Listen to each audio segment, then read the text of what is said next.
BJP ಟೈಮಲ್ಲಿ ಯಾವ department ಏನಾಗಿದೆ ಅಂಕಿಅಂಶಗಳನ್ನ ಕೊಡ್ತಾರೆ. ಸ್ವಲ್ಪ ಇರ್ರಿ, ನೀವು ಸೀನಿಯರ್ ಇದ್ದೀರಾ, ಸ್ವಲ್ಪ ಮಾತಾಡಿ. ನೀವು ಸ್ವಲ್ಪ ಸುಮ್ಮನೆ ಇರಿ, ನಾಚಿಕೆ ಆಗಬೇಕು, ಸ್ವಲ್ಪ ಸುಮ್ಮನೆ ಇರಿ. ನಿಮಗೆ ನಾಚಿಕೆ ಆಗ್ಬೇಕು, ಸ್ವಲ್ಪ ಸುಮ್ಮನೆ ಇರಿ.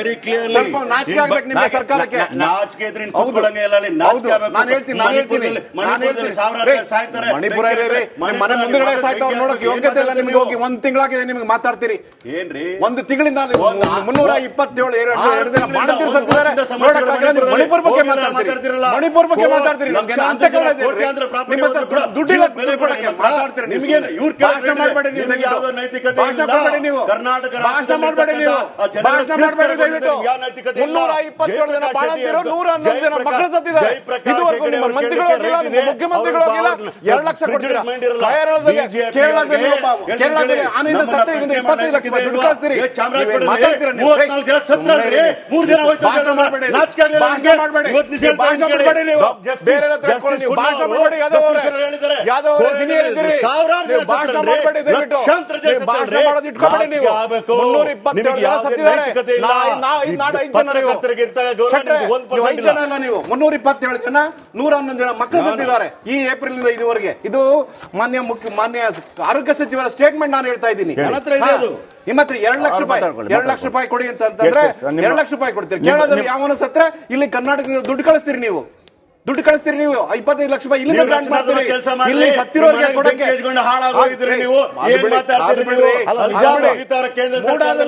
ಮೂಡ ಹಣ ಇಲ್ಲ ನಿಮಗೆ. ವಾಲ್ಮೀಕಿ ಹಣ ನಿಮಗೆ ನಾಚಿಕೆ ಆಗಬೇಕು. ಬಳ್ಳಾರಿಗೆ ಹೋಗ್ಲಿಕ್ಕೆ ಬಳ್ಳಾರಿಗೆ ಹೋಗ್ಲಿಕ್ಕೆ ಯೋಗ್ಯತೆ ಇಲ್ಲ. 187 ರೂಪಾಯಿ ಕಳೆದ ಮಾಡ್ರ ನೀವು. ಭಾಷಣ ಬಿಡ್ತೀರಾ ನೀವು? ಪ್ರತಿ ಸಾರಿ ಭಾಷಣ ಬಿಡೋದ ಇಲ್ಲಿ. ಜನಗಳಿಗೆ ಆನ್ಸರ್ ಮಾಡಿ ನೀವು. ಬಿಜೆಪಿ ಅವರಿಗೆ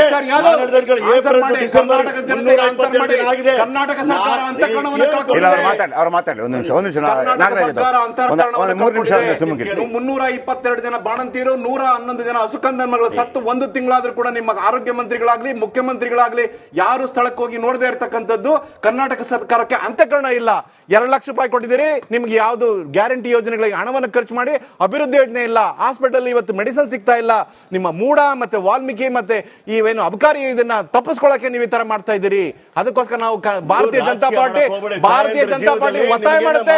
ನಿಮಗೆ ಒಂದಿದ್ರೆ ಇವತ್ತು ದಯವಿಟ್ಟು ನೀವು ರಿಸಿಗ್ನೇಷನ್ ಕೊಡಬೇಕು, ನಿಮ್ಮ ಅದನ್ನು ಮಾಡಬೇಕು. ನೀವು ನಿಮ್ಮ ಕೇಂದ್ರ ಸರ್ಕಾರದಲ್ಲಿ ಕೂಡ ಸರಿಯಾದ ಫೆಸಿಲಿಟಿ ಕೊಡಿ ಹಾಸ್ಪಿಟಲ್ಗಳಿಗೆ. ನಿಮ್ಮ ಮುಂದೆ ಎಗ್ಲ ಬಿದ್ದಿದೆ, ನೀವು ಇದ್ರ ಬಗ್ಗೆ ಮಾತಾಡಿ, ನೋಡೋದ ಬಗ್ಗೆ ಮಾತಾಡಿ. 70,000 ನೋಡ್ರಿ, ವಿಷಾಂತರ ಮಾಡಬೇಡಿ. ವಿಷಾಂತರ ಮಾಡೋದು ನೀವು ಲೂಟಿ ಮಾಡಿ. ಕರ್ನಾಟಕದಲ್ಲಿ 7 ಕೋಟಿ ಜನರಿಗೆ ಜಿಎಸ್ಟಿ ತಗೊಂಡು ಹೋಗ್ತಿರಲ್ಲ, ಮಕ್ಕಳು ಸತ್ತಿದಾರಲ್ಲ, 50 ಕೋಟಿ ಕೊಡ್ತಾ ಇದ್ರಿ. ಬಾಣಂತಿಯರ ನಿಮಗೆ ಶಾಪ ತಟ್ಟಬೇಕು.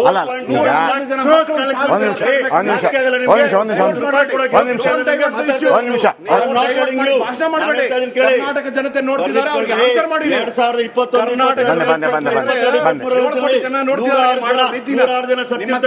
ನಿಮ್ಮ ಆಸ್ಪತ್ರೆಗಳಲ್ಲಿ ಅವರು ಕೊಡ್ತೀನಿ, ನಾನು ಕೇಳ್ಕೊಳ್ಳಿ. ನಿಮ್ದ್ರಿ ತಗೊಳ್ಳಿ.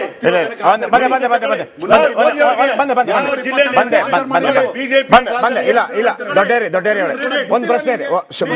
ಅಲ್ಲ ದೊಡ್ಡೇರಿ ಅವರೇ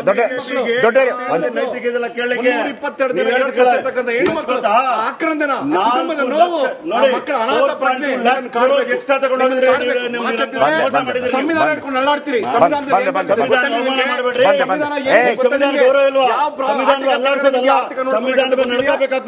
ಸಂವಿಧಾನದ ಯಾವ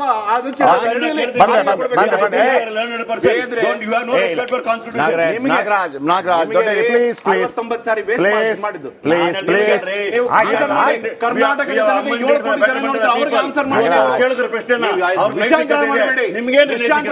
ಭಾಷಣ ಮಾಡಬೇಡಿ.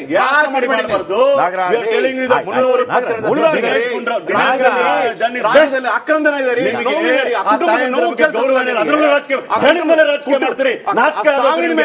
ತಿರಸ್ಕಾರ ಮಾಡೋದು ಬುದ್ಧಿ ಇಲ್ಲ ನಿಮಗೆ.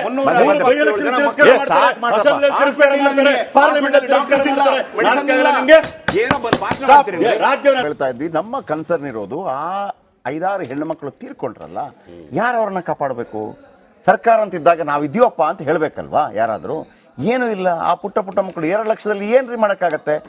ನಾನು ಡಾಕ್ಟರ್ ದಿನೇಶ್ ಹತ್ರ ಒಂದು ವಿಷಯ ಕೇಳ್ಕೊಂಡ್ಬಿಡ್ತೀನಿ. ದಿನೇಶ್ ಅವರೇ, ಒಂದು ಈಗ ಕಾಂಗ್ರೆಸ್ ಏನು ಹೇಳ್ತು, BJP ಏನು ಹೇಳ್ತು, ಇನ್ನೂ ಕೂಡ ಅವರಿಗೆ ಹೇಳಲಿಕ್ಕಿದೆ ಮಾತು. ಈ ಯಾವುದು ಈಗ ವಿರೋಧ ಪಕ್ಷವಾಗಿ ಕೂಡ BJPಗೂ ಅಲ್ಲಿ ಭಾಳ ದೊಡ್ಡ ಮಟ್ಟದಲ್ಲಿ ಅದನ್ನು ಒಂದು ಪ್ರತಿಭಟನೆ ಮಾಡೋ ಮುಖಾಂತರ ಅದನ್ನು ಗಮನ ಸೆಳೆಯಬಹುದಾಗಿತ್ತು, ಒಂದು ಅವಕಾಶ ಇತ್ತು ಅವರಿಗೆ. ಇವತ್ತಿಂದ ರಾಮುಲು ಅವರು ಮಾಡ್ತಾ ಇದ್ದಾರೆ. ಆಡಳಿತ ಪಕ್ಷ ಒಂದು ಸಂದರ್ಭದಲ್ಲಿ ಇಂಥ ಸಂದರ್ಭದಲ್ಲಿ ಸೋತಾಗ ವಿರೋಧ ಪಕ್ಷಗಳು ಬಹಳ ಜೋರಾಗಿ ಅಲ್ಲಿ ಪ್ರತಿಭಟಿಸಿದಾಗ ಅದಕ್ಕೊಂದು ಮಹತ್ವ ಬರುತ್ತೆ. ಇದೇ BJP ಈ ಹಿಂದೆ ಹುಬ್ಳಿಯಲ್ಲಿ ಆ ಹೆಣ್ಮಗಳದೊಂದು ಕೊಲೆ ಆದಾಗ ಎಲೆಕ್ಷನ್ ಇದೆ ಅನ್ನೋ ಕಾರಣಕ್ಕಾಗಿ ರಾಷ್ಟ್ರಮಟ್ಟದ ನಾಯಕರನ್ನು ಕೂಡ ಬರೆಸಿದ್ರು. ನಮಗೂ ಅದು ಬೇಕಾಗಿತ್ತು, ಯಾಕಂದರೆ ಆಗಲಿ ಒಂದು ಹೆಣ್ಣು ಮಗಳ ವಿಚಾರಕ್ಕೆ ಸಂಬಂಧಪಟ್ಟ ಹಾಗೆ ರಾಷ್ಟ್ರೀಯ ನಾಯಕರು ಕಾಂಗ್ರೆಸ್ BJP ಬಂದು ಆ ಸಮಸ್ಯೆಗೆ ಒಂದು ಪರಿಹಾರ ಕೊಡಿ ನಮ್ಮದು. ಬಟ್ ಇಲ್ಲಿ ಏನಾಯಿತು ಅಂತಂದರೆ ಯಾರಿಗೂ ಕೂಡ ರಾಜು ಅವರು ಕೂಡ ಏನು ಬ್ರೇಕಲ್ಲಿ ಒಂದು ಹೇಳ್ತಾ ಇದ್ರು, ನಮಗೆ ಸರ್ಕಾರಿ ಆಸ್ಪತ್ರೆಗಳ ಬಗ್ಗೆ ಈಗಲೂ ಕೂಡ ಎಲ್ಲ ಪಕ್ಷಗಳು ಕೂತು ಏನಪ್ಪ ಮಾಡಬೇಕು ಅಂತ ಆಲೋಚನೆ ಮಾಡ್ತಾನೇ ಇಲ್ಲ. ಈಗ ಗ್ಯಾರಂಟಿ ಕೊಟ್ಟಿದ್ದಾರೆ, ಅದು ಅವರು ಅದಕ್ಕೆ ಪ್ಲ್ಯಾನ್ ಮಾಡ್ಕೋತಾರೆ, ಅದಕ್ಕೇನು ಹಣ ವಿಕಾಸ ವ್ಯವಸ್ಥೆ ಹೊಂದಿಸ್ತಾರೆ, ಅದು ಬೇರೆ ವಿಚಾರ. ಇಲ್ಲಪ್ಪ ಈ ವರ್ಷ ನಾವು ಎಲ್ಲ ಪಕ್ಷಗಳು ಗಮನ ತಗೊಂಡು ಈ ಸರ್ಕಾರಿ ಆಸ್ಪತ್ರೆಗಳನ್ನು ಒಂದು ಉನ್ನತ ದರ್ಜೆಗೆ ತರೋಣ, ಪ್ರತಿ ವರ್ಷವೂ ಕೂಡ ನಾವು ಒಂದು 25,000 ಕೋಟಿ ಅದಕ್ಕಾಗಿ ಎತ್ತಿರೋಣ. ಇಂಥ ಒಂದು ಚರ್ಚೆಗಳೇ ಆಗ್ತಾ ಇಲ್ವಲ್ಲ ಸರ್? ಹಿಂಗೆ ಸಾಯ್ತಾರೆ ಹೋಗ್ತಾರೆ, ಏನು ಕತೆ ಇದು? ಏನಕ್ಕೆ ಅಂದ್ರೆ ಇವತ್ತು ದೇಶದ ಆರೋಗ್ಯ ಸ್ಥಿತಿ ಹೆಂಗಾಗಿದೆ ಅಂದ್ರೆ ಅದೇ ಕ್ರಿಟಿಕಲ್ ಕೇರ್ ಅಲ್ಲಿ ಇದೆ. ದೇಶ ಆಗಿರ್ಬೋದು, ರಾಜ್ಯ ವ್ಯವಸ್ಥೆಯಲ್ಲಿ ಆಗಿರ್ಬೋದು. ನಾವು ಆಮ್ ಆದ್ಮಿ ಪಕ್ಷ ದೆಹಲಿಯಲ್ಲಿ 14ರಿಂದ 15 ಅದನ್ನ ಹೇಳಕ್ ಬಂದೆ ಸರ್. ಡೆಲ್ಲಿ ಬಿಟ್ಟು ಕ್ರಿಟಿಕಲ್ ಅಲ್ಲ ನಾವ್ ಹೇಳೋದು, ಪಂಜಾಬ್ನು ಬಿಟ್ಟು ಹೇಳ್ಬೇಕಾಗತ್ತೆ. ಯಾಕಂದ್ರೆ ನಾವು 14ರಿಂದ 15% ಕೇಳಿ, 14ರಿಂದ 15% ಬಜೆಟ್ ಆಫ್ ದ ಅಮೌಂಟ್ ನಾವು ಆರೋಗ್ಯಕ್ಕೆ ಇಡ್ತೀವಿ. ಇವತ್ತು ಕರ್ನಾಟಕದಲ್ಲಿ ಎಷ್ಟು ಇಟ್ಟಿದ್ದೀರಾ? ಕೇವಲ 4%.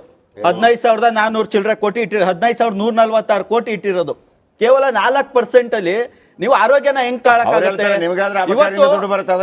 ಇವತ್ತು ಡೆವಲಪ್ಡ್ ಕಂಟ್ರಿಗಳು ಅವರ 18ರಿಂದ 20% ಅವರ ಬಜೆಟ್ ಅಮೌಂಟ್ ನ ಆರೋಗ್ಯಕ್ಕೆ ಇಡ್ತಾರೆ. ಇವತ್ತು ನಮ್ಮ ದೇಶದಲ್ಲಿ ಫಾರಿನ್ ಕಂಟ್ರಿಗಳನ್ನ ಕಂಪೇರ್ ಮಾಡಕ್ಕಾಗತ್ತಾ? ಚೀನಾ ಮತ್ತು ಆರ್ಥಿಕತೆಯಲ್ಲಿ ಕಂಪೇರ್ ಮಾಡಕ್ಕಾಗತ್ತಾ? ಅದು ಬೇರೆ ವಿಚಾರ.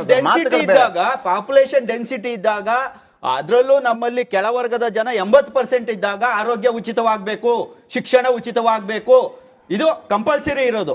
ಮತ್ತೆ ಇವತ್ತು ಏನಾಗಿದೆ, 4% ಬಜೆಟ್ ಅಲ್ಲಿ ನೀವೇನ್ ಮಾಡ್ತೀರಾ? ಮತ್ತೆ ಇನ್ನೊಂದು ನಾನು ಮುಖ್ಯವಾದ ಅಂಶ ಹೇಳ್ತೀನಿ. ಇವತ್ತು ಮ್ಯಾನ್ ಪವರ್ ತಗೊಳ್ಳಿ, ಕರ್ನಾಟಕ ರಾಜ್ಯದ ಹೆಲ್ತ್ ಸೆಕ್ಟರ್ದು 64,354 ಸ್ಟಾಫ್ ಇರೋದು. ಬಟ್ ಇವ್ರ ಹತ್ರ ಇವತ್ತು ಇರೋದು ಎಷ್ಟು ಗೊತ್ತಾ? ವರ್ಕಿಂಗ್ ಸ್ಟಾಫ್ ಬಂದು ಬರೀ 42,000 ಜನ ಸ್ಟಾಫ್. ಈಗಿಂದ ಇವೇ ಕಾರಣಗಳು ಇವತ್ತು ಸಾಯೋದಕ್ಕೆ. ಇವತ್ತು ಕಾರಣ ಇವತ್ತು ಏನ್ ಗೊತ್ತಾ? ಏನು ರಿಂಗರ್ ಲ್ಯಾಕ್ಟೇಟ್ ಕೊಟ್ಟಾಗ ಅನಫಿಲಿಟಿಕ್ ರಿಯಾಕ್ಷನ್ ಆಯ್ತದೆ. ಆ ರಿಯಾಕ್ಷನ್ ಆದಾಗ ಅಲ್ಲಿ ಸರಿಯಾದ ಸ್ಟಾಫ್ ಇಲ್ಲ ಅವ್ರನ್ನ ಮ್ಯಾನೇಜ್ ಮಾಡೋದಕ್ಕೆ. ಆ ರಿಯಾಕ್ಷನ್ ಆದಾಗ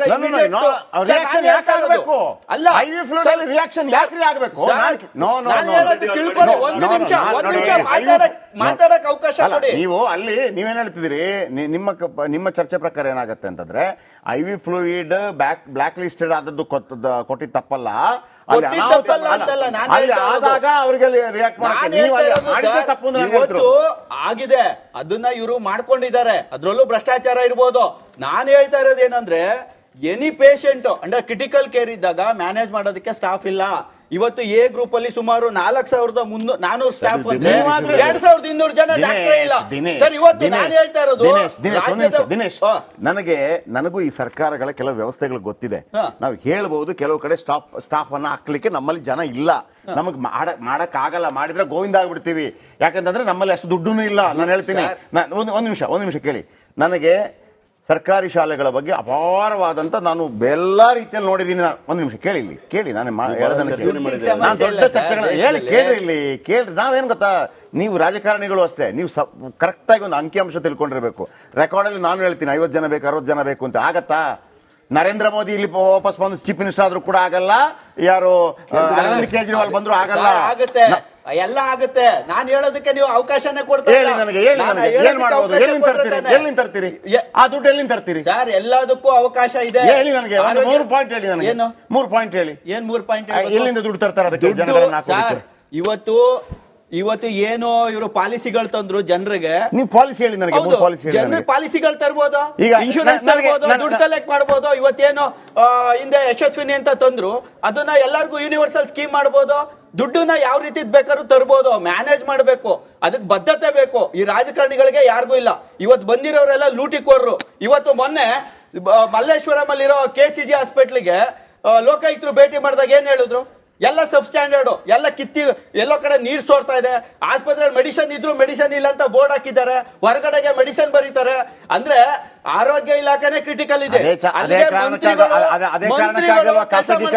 ಇದಕ್ಕೆ ಹಿಂದೆ ಇದೇ ಮಾಧ್ಯಮದಲ್ಲಿ ಹೇಳಿದ್ದೆ ಒಂದ್ಸಲ, ವೆಟರ್ನರಿ ಮೆಡಿಸಿನ್ ಕೊಡೋದಕ್ಕೆ ಅವರು ಮುಂದಾಗಿದ್ದಾರೆ ಅಂತ. ಅವತ್ತು ನಾನು ಹೇಳಿದ ನೆಕ್ಸ್ಟ್ ಡೇಗೆ ವಾಪಸ್ ತಗೊಂಡಿದ್ದಾರೆ. ವೆಟರ್ನರಿ ಮೆಡಿಸನ್ ಜನರು ಕೊಡಕ್ಕೆ ಮುಂದಾಗಿದ್ದ ಸರ್ಕಾರ. ಎಷ್ಟೊಂದು ತಪ್ಪುಗಳು ನಡೀತಾ ಇದೆ, ಅವುಗಳನ್ನ ಸರಿ ಮಾಡಕ್ ಡಾಕ್ಟರ್ ದಿನೇಶ್ ಹೇಳಿದ್ದು ಕರೆಕ್ಟ್, ನಾನು ಇಲ್ಲ ಅಂತ ಹೇಳೋದಿಲ್ಲ.